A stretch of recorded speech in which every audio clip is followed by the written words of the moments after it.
નમસ્કાર, આપ જોઈ રહ્યા છો નેશન પ્લસ ન્યૂઝ. હું છું આપની સાથે હેતલ ભગત. અમરેલી જિલ્લામાં ફરી એકવાર રફતારનો કહેર જોવા મળ્યો છે.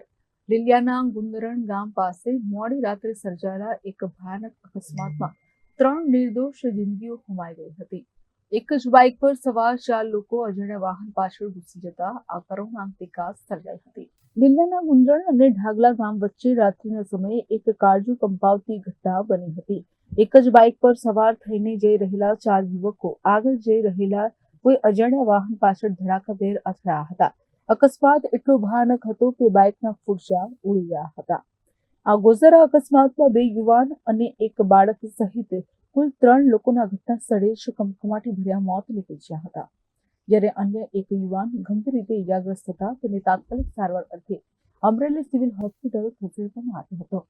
એક સાથે 3 મોતને પગલે પરિવારમાં માતમ છવાયો હતો અને સમગ્ર પંથકમાં શોકનું મોજું ફરી વળ્યું હતું.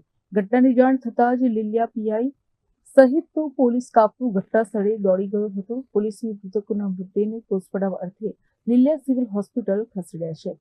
રાત્રિના અંધકારમાં અકસ્માત સર્જીને નાસી છૂટેલા અજાણ્યા વાહન ચાલકની શોધખોળ માટે પોલીસે ચક્રો ગતિમાન કર્યા છે. Dharmesh Mehta, nation plus news, Rajula. સમાચારોના સતત અપડેટ મેળવવા માટે અમારી નેશન પ્લસ ન્યૂઝની યુટ્યુબ ચેનલને સબસ્ક્રાઇબ કરો, બેલ આઇકન દબાવો અને જોડાયેલા રહો ફેસબુક, ઇન્સ્ટાગ્રામ અને ટ્વિટર પર.